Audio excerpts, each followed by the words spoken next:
Amados, em uma ocasião, nós recebemos lá na clínica adventista da Bahia, uma senhora que tinha uma história interessante para nos contar.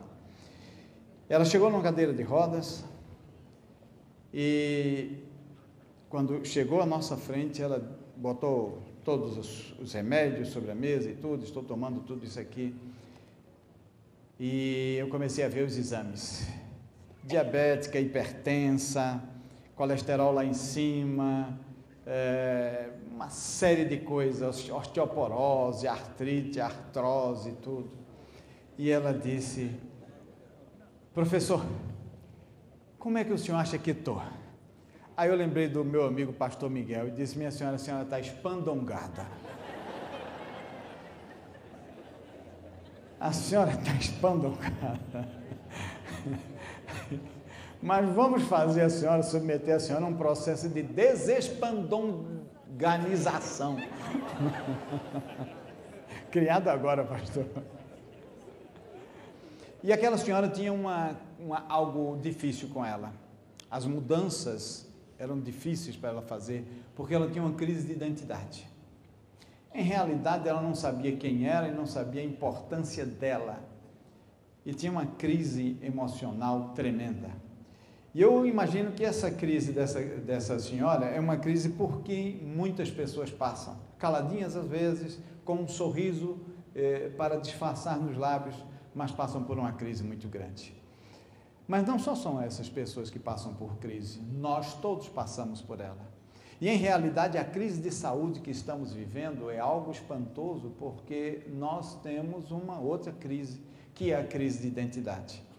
Em realidade mesmo temos dificuldade para aceitar quem somos, ou às vezes pensamos que o que dizem que nós somos, o que a Bíblia diz que nós somos, não é uma coisa literal. E por isso que eles apresentam esse tema agora, que tem um título interessante. Perceberam alguma coisa estranha ali naquele título?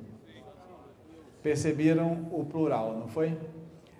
Na Bíblia Sagrada existem coisas escritas e coisas que não estão escritas, mas podem ser muito bem compreendidas quando nós lemos a Bíblia e transportamos o que aconteceu no Israel literal com o que acontece no Israel espiritual hoje. Portanto, que aqui vamos fazer algumas colocações que estão claras para o Israel espiritual, mas que o Israel espiritual não pode ler na Bíblia, mas pode discernir espiritualmente daquilo que está na Bíblia Sagrada e daquilo que foi dito ao Israel literal no tempo adequado. Hoje nesse momento nós vamos conversar sobre a purificação do templo do Espírito Santo e vamos ver como há nesse tema uma relação direta entre saúde e espiritualidade. Como criou Deus o ser humano? Como lhes disse, a crise de identidade é a coisa mais importante que a gente precisa trabalhar. E como criou Deus o ser humano, hein? Vamos trabalhar isso, vamos compreender melhor. O ser humano foi criado em pureza e em santidade. A Bíblia Sagrada descreve muito bem essa criação no capítulo 1 de Gênesis. Então está escrito, a Bíblia Sagrada descreve tudo quanto Deus fez. E eu gosto de pensar Deus criando as coisas, sabe? Ele vai criando, a Bíblia vai descrevendo, e é com detalhes que a Bíblia descreve. Deus já previa que ia se inventar essa coisa de evolucionismo e tudo mais, não é? Mas a Bíblia vai descrevendo com detalhe, Deus foi criando, e tudo é harmonioso, tudo é uma questão de princípio, não foi nada ao acaso, não veio de explosão alguma, como querem alguns. É tudo muito lindo, muito belo e com muito sentido. Por exemplo, primeiro ele criou o reino mineral, não é? Primeiro criou o reino mineral. A terra era sem forma e vazia, havia trevas sobre a face do abismo. Ele tratou de minorar isso, criou as luzes, o sol, o luminar da noite, o luminar do dia. Depois ele criou a atmosfera, mas tudo quanto ele fez no primeiro momento não tinha vida. Olha, e por que Deus não criou primeiro o reino vegetal e depois ele não criou o reino animal, hein? Porque cada coisa tem um propósito, O reino mineral foi criado primeiro porque o segundo reino dependeria diretamente para existir do primeiro reino. Porque os vegetais tiram do solo o alimento mineral, não é? E levam para as folhas e expõem suas folhas ao sol e juntamente com o carbono que eles tiram do ar, fazem essa reação maravilhosa chamada fotossíntese, que produz as matérias orgânicas, não é? Mas espera aí, vamos analisar a segunda criação, que foi o reino vegetal. Observem bem, para que uma jaqueira põe jaca, se a jaqueira não aproveita nada da jaca que ela põe?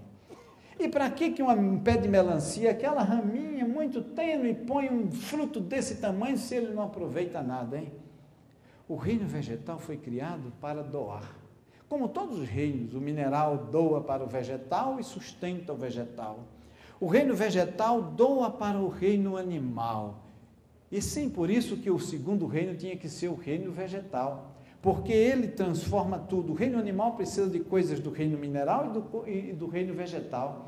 E aí está a razão de existir do reino animal. Há uma cadeia de dependência entre esses reinos. E por falar em reinos, que coisa interessante, animal, vegetal e mineral. 3 reinos completamente diferentes que formam uma só coisa, a natureza. Unidade na diversidade. Assim como é Deus, é a sua criação. Em princípio, ele se transporta para aquilo que ele cria, não é verdade? Mas Deus foi criando as coisas, né? Criando. E também Deus gosta de avaliar o que faz, eu imagino, né? A Bíblia Sagrada não diz, mas eu sempre imagino Deus se afastando um pouco, olhando tudo que fez e proferindo as palavras. E viu Deus que isso era bom. Essas palavras estão em Gênesis capítulo 1, verso 10, 12, 18, 21 e 25. Ele sempre avaliando e sempre proferindo esta colocação. Tudo que ele fez, ele avaliou que era o quê? Bom. Mas Deus é um Deus de apenas bom? Aí quando Deus completou os 3 reinos e criou a natureza, ele então criou algo por fora desses 3 reinos, algo especial que a ciência insiste em dizer que pertence ao reino animal, mas que por suas características bíblicas, eu tenho meus questionamentos sobre isso. No verso 31 de Gênesis 1, depois de haver criado todas as coisas, Deus fala da criação do homem e profere uma avaliação. Olha só, qual foi a avaliação de Deus para o ser humano que ele acabara de criar, depois de criar toda a natureza? Muito bom. Agora, cavalheiros, por favor, peçam desculpas aí às damas, porque só havia o homem aí, não é? Só havia o homem foi capaz de mudar, assim, a concepção de Deus para o que ele havia criado. Por favor, peçam desculpas às damas aí, por isso que nós somos assim tão bonitos, né? Tão elegantes, e elas nos desejam tanto e tudo mais, né? Nós somos assim. Por favor, damas, desculpem, tá? A falta de modéstia aqui, mas sendo criado por quem nós fomos, por que modéstia, né? Bom, mas não se assanhem muito não, viu? Porque depois de criar a gente, com uma costela da gente, Deus fez a mulher, e então, porque Deus não é Deus de apenas muito bom, né? Ele é um Deus de excelente. Então ele criou a mulher e completou os 2 e fez a excelência da sua criação. Muito bem, mas eu quero dizer para você que você é um ser especial. E por que eu tirei você do reino animal e não deixei você na natureza? Porque você foi criado para ser o mordomo de Deus, para tomar conta da natureza. E mais que isso, você é um ser tão especial que você é a maior figura da imagem e da semelhança de Deus sobre a face dessa terra. Isto é você. Você é uma criação especial, pertence a um 4º reino que não é desse planeta, é o reino de Deus. Você pertence a ele. Tudo pertence ao reino de Deus, claro, mas você tem as características mais notáveis e sublimes, porque você é o mais parecido com a divindade que há aqui. Você é a imagem e a semelhança de Deus. Mas, meus amados e queridos, como é que a gente vai ver? A Bíblia prova que nós somos um ser criado especialmente. De tudo que Deus criou, eu tenho poucos comentários. A rigor, e viu Deus que era bom. Houve tarde e manhã, tal dia. Mas quando a Bíblia trabalha e nos fala sobre a criação do homem, parece que a coisa muda. O homem foi criado à imagem de Deus. E que mais? Foi criado com inteligência e poder diferente do poder dos animais. O João de Barro faz uma casa de um piso só, é o térreo, a existência dele inteira. O homem, quando João de Barro fazia uma casa de um piso, o homem nem casa sabia fazer. E hoje em dia ele constrói edifícios e outras coisas maravilhosas, símbolo da inteligência usada para essas coisas, não é? Mas outra coisa também que a Bíblia fala, o homem foi criado com uma missão especial, tudo na sua mão, tome conta para mim, a missão é ser mordomo de Deus, não é? Que mais então que mostra na Bíblia que o homem é uma criação especial? Ele foi criado com um estilo de vida especial, porque uma das primeiras preocupações de Deus foi começar a montar esse estilo de vida, e começou por onde? Pela alimentação, porque nós somos o que comemos. Depois ele nos deu, é claro, outros hábitos, mas quando o homem foi criado, ele foi criado também em conformidade com o lugar onde deveria habitar. Muita gente diz que essa coisa de que Deus fez o homem do pó da terra, fez um molde e soprou, e o homem que foi feito do pó da terra passou a ser alma vivente, isso é figurativo, que é diferente, mas será que é? A ciência mostra para a gente. Observem, o nosso planeta, do qual fomos tirados, esse planeta tem quanto de superfície sólida, de sólido nele? Quanto tem? Uns 25%. E o corpo do homem, quanto tem de sólido? Uns 25%. E quanto do planeta é água? 70% em média. E quanto do corpo do ser humano também, em média, é água? 70%. E quanto do planeta é atmosfera, ar? 5% em média. E o ser humano também, uns 5%. Mas espera um pouco, planeta e ser humano, sólido, líquido e gasoso. E sólido é diferente de líquido, que é diferente de gasoso, mas os três se unem para formar um planeta ou um ser humano. Unidade na diversidade. Que coisa interessante isso, né? Mas continuamos, enfim, as semelhanças são tremendas. Por exemplo, o corpo do ser humano tem em torno de 83 minerais, a água do mar tem os mesmos 83 minerais. Os minerais mais encontrados na água do mar são os mesmos mais encontrados no sangue humano. Os menos encontrados na água do mar são os mesmos menos encontrados no sangue humano. Que interessante, o planeta tem água salgada e o nosso corpo também tem o sangue, não é? O mar e o sangue. O planeta tem água doce, nós também temos a linfa. Quer dizer, são coisas maravilhosas que mostram uma semelhança, por isso que podemos dizer que o ser humano é o planeta transformado em gente. Não sei se você já tinha visto isso, mas a diferença é que tem o sopro de Deus, e o que o faz uma criatura especial, meu querido, é isso. Por fim, o homem foi criado para a glória de Deus, não é? Mas para que Deus criou o ser humano? Sim, para ser um belo santuário. Esta é a grande motivação de Deus. Porém, todas essas coisas lindas e maravilhosas que estamos falando sobre o ser humano, elas perderam seu brilho, de certa forma, na queda do homem. Foi desastroso isso. O homem caiu, e com esta queda do homem, ele manchou a criação de Deus. Não a deturpou completamente, porque Cristo Jesus restaurou. Mas, queridos, a queda modificou a relação do homem com Deus. O primeiro a se decepcionar e se desapontar foi o nosso Deus. Quando chegou no jardim, procurou Adão, e Adão estava escondido. Não tinha comissão de recepção, como sempre havia antes do pecado, né? E aí foi necessário o sacrifício de animais inocentes, para que Deus mostrasse ao homem um plano de criação que ele havia abordado desde a fundação do mundo. Deus ensinou um novo plano de relacionamento entre ele e o homem, com muita tristeza. Sabe, o que acontecerá se um dia pegarmos uma nave e formos em direção ao Sol? Poderemos chegar ao Sol? Vamos derreter antes, porque não temos mais um corpo imortalizado na presença de Deus. Assim é a presença da divindade, porque Deus é muito mais radiante do que o Sol, uma estrela de quinta grandeza. E não aguentamos nem o Sol, quanto mais a glória de Deus. Assim, Deus sabia que a glória dele poderia danificar a nossa saúde, e ele sabia que ele tinha que se afastar fisicamente de nós. Isso foi a grande tortura dele, porque ele gosta de estar com a gente, ele é gregário, ele gosta de estar perto da sua criatura, ele cria 1000 maneiras de estar perto do ser humano, porque nós somos muito importantes para Deus. Assim, meus queridos, são os dados históricos da Bíblia que comprovam isso que eu estou dizendo para vocês. Deus sempre quer estar perto da gente. Criou muitas maneiras. Por ocasião do dilúvio, por exemplo, ele tentou purificar nossa espécie para que outras pessoas ressurgissem de Noé e seus filhos e ele pudesse ter um ser humano mais puro, mais próximo dele. Falhou porque os filhos de Noé colocaram tudo a perder.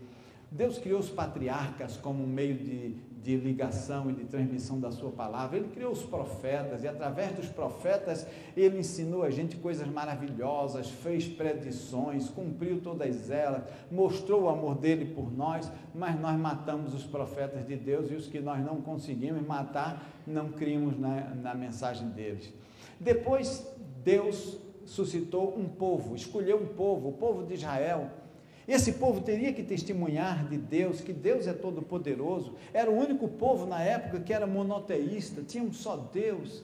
Ele precisava mostrar que o Deus dele era o maior de todos, precisa viver uma vida de louvor a Deus e dar testemunho de Deus, mas não aconteceu isso porque Israel se perverteu e seguiu após outros deuses.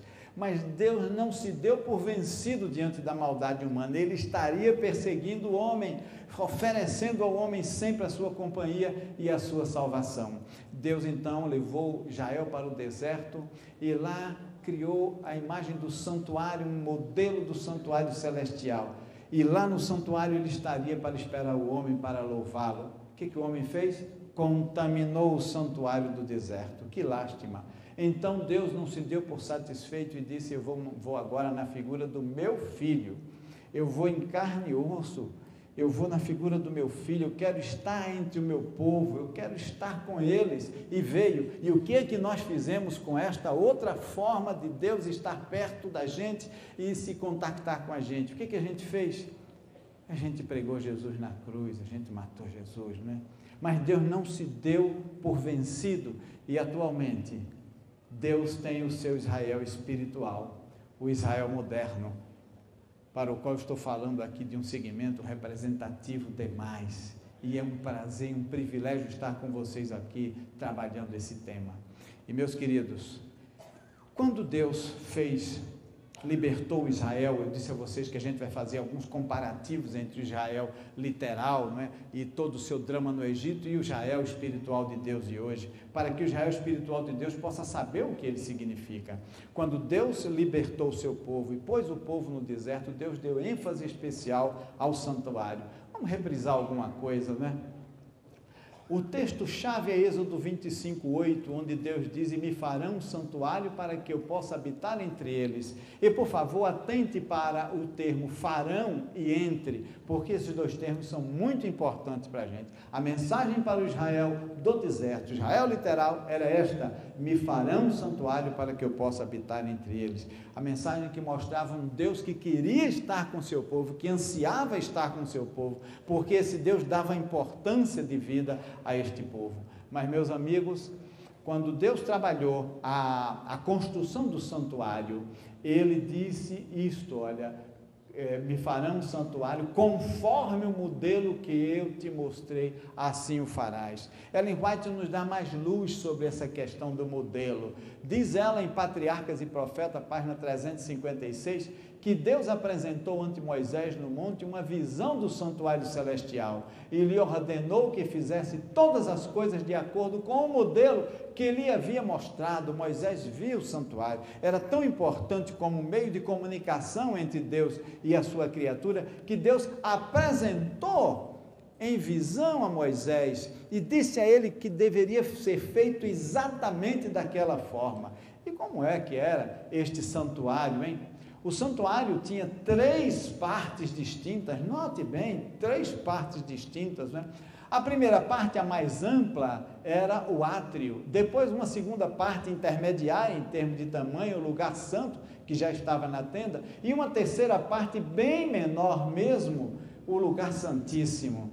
E quando Deus estruturou o santuário, Deus o fez de uma maneira maravilhosa. Por exemplo, o santuário estava todo revestido por um tecido especial, fundamentado com bases sólidas em estacas muito sólidas. O tecido era preso a estacas muito sólidas. O que forrava a tenda, por exemplo, era uma camada de um revestimento com 3 camadas de pele, não é verdade?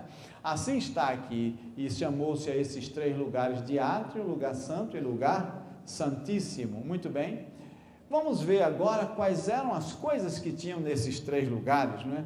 Observem bem que os móveis do lugar do átrio eram 2 que se destacavam. No átrio podíamos encontrar muitas coisas, né? Podíamos encontrar o pecador, podíamos encontrar o animal que ele estava oferecendo, podíamos encontrar sacerdotes, etc. e tal. Mas o que se destacava lá eram 2 móveis realmente. O altar do holocausto, onde depois do sacrifício o corpo do animal era colocado e era consumido, mudava quimicamente, não é, a composição dele. E o sangue que era coletado saía com o sacerdote e passava na pia, e aqui o sacerdote fazia a sua purificação. Portanto, essas 2 coisas se destacavam no lugar, no átrio, né? No lugar santo tínhamos 3 destaques: o altar que tinha os pães asmos, o altar do incenso e o candelabro. Vamos dar uma atenção especial ao estudo desse candelabro. Observe que a parte mais delgada dele fica para baixo, e em cima dele nós temos uma parte bem ampla, com 7 lâmpadas, cada uma delas presa a uma estrutura tubular. Portanto, saíam da parte mais alta do candelabro 7 estruturas tubulares. Isso é uma coisa muito importante, né? E no lugar santíssimo, o que é que encontrávamos nesse santuário? Nós encontrávamos 2 coisas importantes. Encontrávamos aqui a arca, né? E dentro dessa arca, que era toda revestida de madeira, mas tinha uma tampa muito dura, o propiciatório de ouro puro, dentro dessa arca nós tínhamos 3 coisas que se destacavam. Quando se abria a arca, de cara se dava com algo no meio muito grande que se destacava. O que era isso, gente? As tábuas da lei eram quantas? 2. Estavam separadas? Estavam juntas? E o que tinha nelas? Quantos mandamentos? Guardem esse número, tinha 10 mandamentos. Aqui de lado havia um potezinho com o que mesmo? O maná, um alimento puro, símbolo de pureza, símbolo de proteção, símbolo de equilíbrio, né? Porque tinha todos os nutrientes. Foi a monodieta de Israel no deserto, né? E aqui de lado o que tínhamos ainda, hein? A vara de Arão, a vara que Arão cortou numa árvore, que andava com ela, que passou muito tempo desconectada da árvore, já era uma madeira morta. Mas o que foi que aconteceu com essa vara quando foi posta aqui, hein? A vara de Arão floresceu. Muito bem. Além dessa parte física do santuário, que a gente está sintetizando aqui por causa do tempo, né? A gente também tinha a parte ritual no santuário, né? O supremo sacrifício, o mais característico de todos os sacrifícios oferecidos, era, sem sombra de dúvida, o cordeiro. Um cordeiro pela manhã e outro à tarde. Esse cordeiro que era oferecido tinha características especiais. Não era qualquer coisa que entrava no santuário, porque nunca foi plano de Deus que em santuário entrasse qualquer coisa. Assim que o animal tinha que ser do jeito que Deus disse, e ele tinha que ser um animal inteiro, um animal sem manchas, um animal que era o primogênito, enfim, todas essas características de pureza que vocês sabem que o cordeiro tinha, porque ele representava a Jesus Cristo, o verdadeiro Cordeiro de Deus. Desnecessário se faz dizer para vocês como é que era o sacrifício aí, não é? Mas o pecador degolava esse animal e aparava o sangue aqui, o sangue era entregue ao sacerdote, e o sacerdote então saía em direção ao lugar santo, mas antes dele entrar no lugar santo, ele passava ali na pia para a purificação, e essa coisa é muito interessante para a gente. Mas sabe, toda vez que Deus construiu um santuário, Ele construiu com propósito, e vocês agora, por favor, me ajudem me dizendo quais eram os propósitos do santuário. Qual é o primeiro, gente? Então, todo o santuário é símbolo da presença divina. Segundo propósito, vejam vocês, santuário é lugar de reverência, santuário é lugar de santidade, de nada contaminado, de adoração constante a Deus. Mas qual é o terceiro propósito? Assinalar o poder de Deus. O santuário tem que ter poder. O santuário tem que mostrar a Deus na sua existência. Qual era o outro propósito, o quarto propósito? Este era o propósito do santuário do deserto, o santuário do Israel literal, mas agora tem o santuário do Israel espiritual, que tem o propósito de anunciar a segunda vinda de Cristo, não é verdade? Qual era o quinto propósito? Daqui a pouco vocês se calam. Qual era mesmo o quinto propósito, igreja? Todo santuário, especialmente o santuário que vive nos últimos dias, tem a obrigação de direcionar o pensamento das pessoas para o céu. O último propósito, então?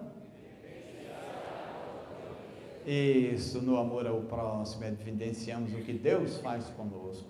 Sabe, queridos, o ser humano é, sem sombra de dúvida, um edifício de bela arquitetura. O corpo do ser humano é algo maravilhoso, sabe? E a Bíblia Sagrada nos diz isso e nos garante isso, porque em 1 Coríntios, capítulo 3, verso 16, a Bíblia nos diz: não sabeis que sois santuários de Deus e que o Espírito de Deus habita em vós? Eu tenho uma preocupação para partilhar com vocês, meus queridos irmãos, com esta frase aí, com este texto da Bíblia. É que lemos muito isso aí e não damos a ele a importância devida. Até porque não temos tal consideração por nós mesmos, sabe? Isso é uma coisa lastimável. Porque eu quero lhes dizer que muita gente pensa que somos apenas santuários figurativos. E há um risco tremendo em pensar que somos apenas santuário figurativo. Porque se é verdade que essa frase está dizendo que eu sou apenas um santuário figurativo e não literal, também é verdade que a questão de que o Espírito Santo habita em mim, isso também é figurativo, não é literal. E aí está um perigo muito grande. E nós vivemos e procedemos como se não fôssemos santuários literais, e sim figurativos. E que essa questão do Espírito Santo em mim é apenas uma figuração, mas eu quero lhe dizer que é o maior erro que nós podemos cometer. Porque o que eu estou vendo aqui, e o privilégio que estou tendo, e agradeço a Deus, é que eu não estou falando simplesmente a pessoas. Eu não estou falando simplesmente a seres do reino animal, como que é a ciência. Eu estou falando a seres muito especiais. Eu estou falando a santuários do Senhor. Há lugares onde o Espírito Santo mora e vive e quer habitar. E isso é maravilhoso. Isso é, sem sombra de dúvida, sensacional. Mas vamos analisar um pouco. Será que nós somos realmente santuários literais ou figurativos? Ah, meus queridos, observe, eu coloquei, peço desculpa aos muito bons, eu coloquei o excelente aí, né? Para que a gente pudesse trabalhar. Observem esse santuário, vocês enxergam esse santuário? Como foi feito esse santuário? Foi um molde assim? Deus achou que devia fazer alguma coisa assim, andou fazendo? Não, ele tinha um modelo, e o modelo era o santuário celestial. Mas professor, como é que eu vou ver aí o santuário celestial, se eu nunca vi santuário celestial nenhum? É simples, eu tenho algum modelo de santuário celestial? Eu tenho o santuário do deserto, né? Eu posso fazer as comparações.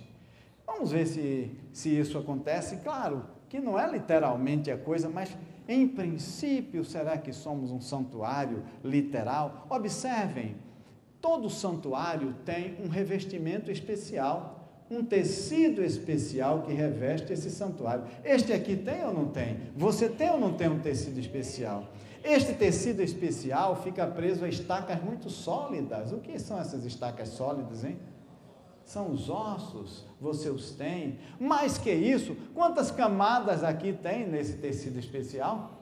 3 camadas, epiderme, derme e hipoderme. Que interessante. Você não está vendo, porque aqui não dá para ver, mas aqui embaixo você tem, além da parte torácica, a parte abdominal.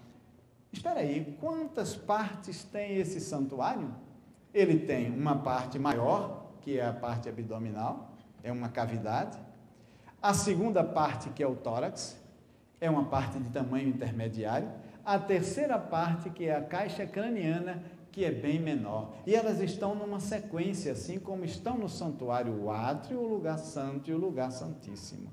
Muito bem, vamos analisar então as coisas que nós podemos encontrar em cada parte dessa, né? Na parte do átrio, correspondente ao átrio, que é o nosso abdômen, encontramos várias coisas, como várias coisas tinha no átrio lá, mas 2 se destacam e são as maiores. Por exemplo, o estômago e o fígado, Que papéis representam esses dois no corpo da gente?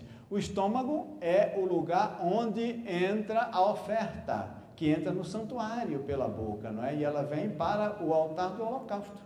E o que acontece no estômago? Uma combustão desse alimento. Esse alimento é transformado, quimicamente ele não será o mesmo, como quimicamente o animal que era colocado no altar do holocausto era transformado. O princípio é o mesmo. Aí não é o altar de holocausto, não tem fogo, se bem que alguns estão com tanto problema no estômago que diz que ele queima que só. É verdade. Mas me diga uma coisa, depois que o alimento passa aqui e é absorvido nos intestinos, ele vai para onde, hein? Para o sangue, não é verdade? E o sangue vai fazendo o seu giro e através da veia cava inferior ele vai subindo e passa do átrio para o lugar santo. Mas antes de passar por aí, o que acontece com ele? Ele passa no fígado. E o que acontece no fígado? Uma filtração, uma purificação. E onde é que está o filtro? O fígado está entre o estômago e o músculo que separa o átrio do lugar santo. Que interessante essas coisas, né? Elas vão se juntando assim, são evidências, né? Passemos agora a analisar o próximo passo, que é o lugar santo, o tórax. O que encontramos lá? 3 móveis distintos. 1, 2, 3. Aqui o coração. 3 móveis distintos aí. Vamos trabalhar, por exemplo, o coração. Vamos ver o que ele está fazendo aí. Qual o papel dele, hein? Observe que a parte mais estreita dele é voltada para baixo e a parte de cima dele é bem ampla, né? E dessa parte de cima, nós temos ligada a ela 7 estruturas tubulares. As veias cava inferior e superior, que antes de entrar no coração se juntam, 4 veias pulmonares, a artéria pulmonar e a artéria aorta. Que interessante, não é? Como as coisas são. Quando o sangue sai do coração, ele entra pela artéria aorta, desce para as outras partes do corpo, mas esses 3 vasos que derivam da artéria aorta fazem alguma coisa interessante. O que o sacerdote fazia com o sangue quando ele chegava ao lugar santíssimo, hein? Ao lugar santo, aliás? Ele aspergia em todas as direções. O que vocês acham que esse sangue aqui sai, hein? Vai para a direita, vai para cima, vai para a esquerda, ou seja, a artéria aorta asperge o sangue em todas as direções aí, no lugar santo do santuário homem. Que interessante isso aí, né? Mas vamos em frente. Eu gostaria muito de ter mais tempo para lhe dar mais detalhes. Como estou sofrendo aqui, tendo que amputar detalhes de uma coisa tão importante para a gente. Mas continuemos. Vamos passar agora.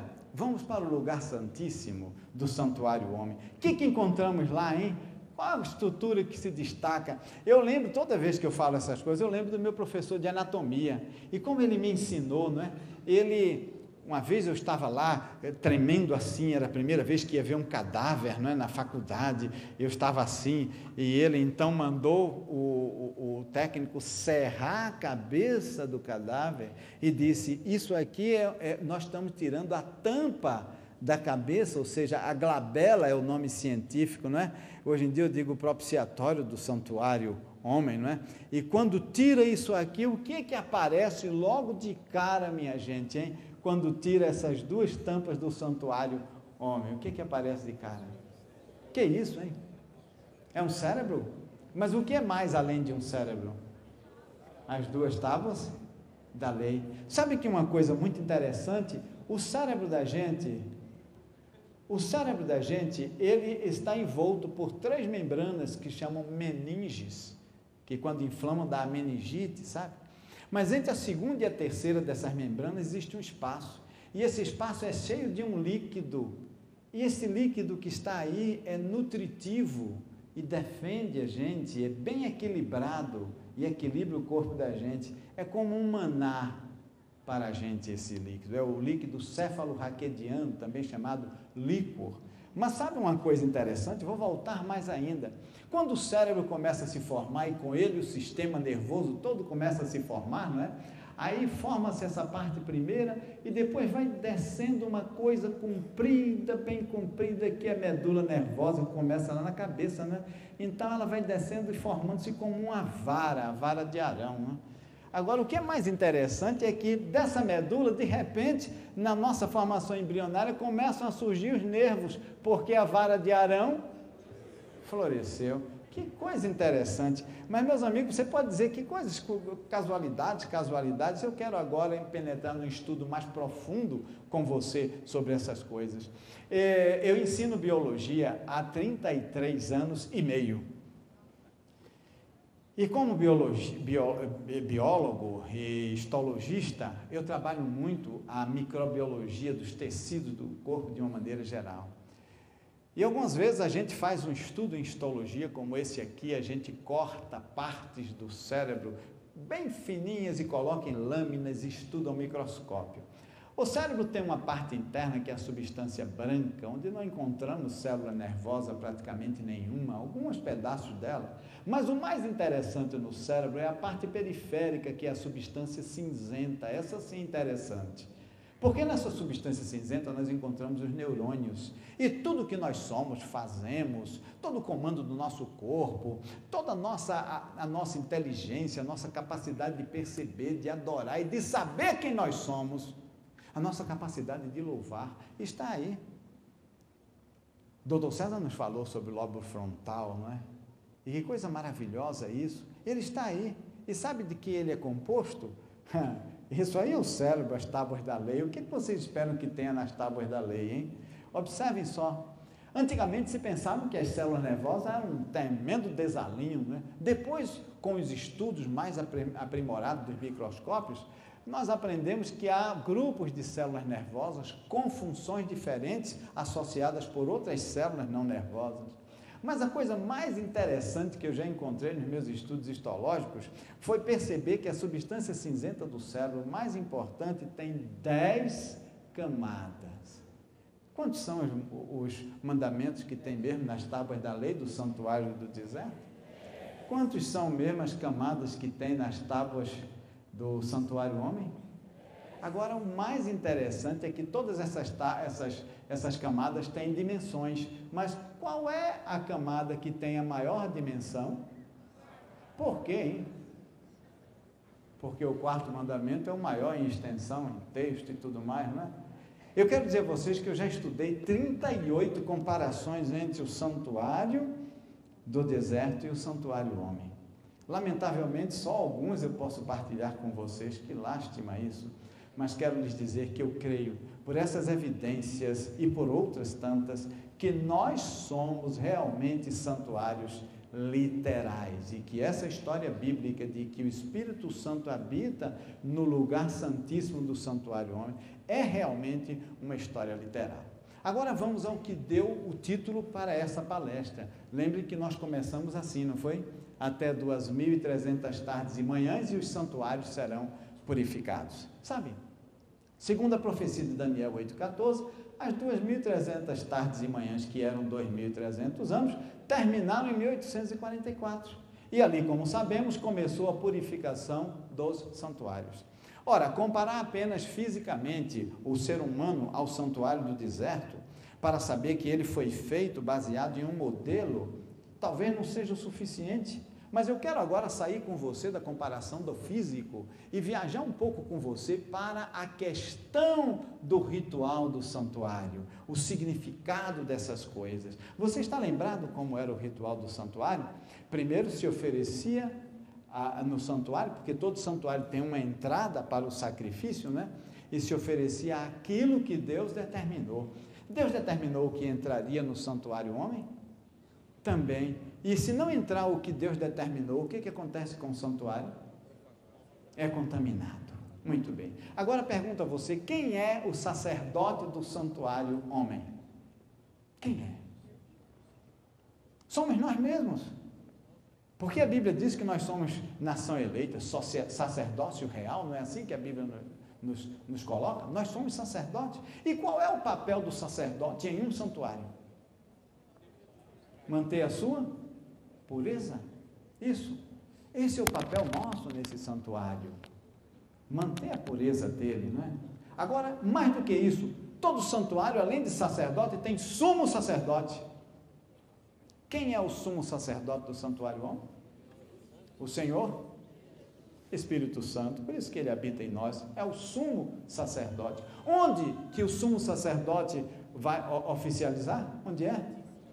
No lugar Santíssimo, entendeu por que precisamos manter a mente pura, sem contaminações? Porque se ela tiver contaminações, talvez não sejamos sensíveis às palavras do Espírito Santo. O Espírito Santo precisa instruir-nos, especialmente nos dias de hoje. Estamos vivendo nos últimos dias, e se não recebermos essa mensagem do Espírito Santo, essa instrução do Espírito Santo, não vamos seguir em frente. Porque tem outro também que fala e que quer ocupar esse lugar. Tem outro que reivindica a posição do Espírito Santo. Deixaremos nós que ele se apodere? Então é preciso que nós tenhamos garras para lutar contra isso. E como bons sacerdotes, mantenhamos a pureza do templo do Espírito Santo. Sabe, meus queridos, ali diz que o trabalho de Jesus no santuário celestial, ele que é o sumo sacerdote do santuário celestial, começou em 1844. O que Jesus foi fazer em 1844 lá no santuário? O que ele passou a fazer, porque ele já estava lá há mais tempo? Purificar o santuário. Agora, nós somos santuários ou não somos? Se nós somos santuários, e até o do céu, que é o modelo do qual nós fomos feitos, precisa ser purificado, nós também não precisaríamos de purificação? E tudo que acontece então no santuário celestial, se nós somos o modelo dele, tem que acontecer com a gente também, não é verdade? Por isso que enquanto Cristo está lá, fazendo a purificação do santuário celestial, ele enviou o Consolador, o Espírito dele de verdade, para que intercedesse junto a nós com gemidos inexprimíveis para a purificação do santuário homem. E é por isso, meus amados e queridos, que a partir de um certo momento, este santuário começou a ser purificado também. O mesmo momento, a rigor, né? Observe, em 1863, Deus inicia a purificação do santuário terrestre, dando a Ellen White uma monumental visão sobre saúde. Há um novo convite para os homens e mulheres de Deus, então, a partir de agora. E Deus diz isso, 1 Coríntios 6,19, acaso não sabeis que o vosso corpo é santuário do Espírito Santo, e que não sois de vós mesmos? Assumam, vocês não são de vocês. Assumam, vocês são santuário de Deus. Assumam, o Espírito Santo vive dentro de vocês, ou quer viver. Sabe, meus amados, tem mais. Agora, pois, glorificai a Deus no vosso corpo. Meus queridos, a mensagem de saúde é um instrumento do Espírito Santo para isso. Essa mensagem de saúde, para que serve? Eu digo a mensagem de saúde e vocês dizem o resto, está certo? Com toda a força do coração. A mensagem de saúde... A mensagem de saúde... A mensagem de saúde?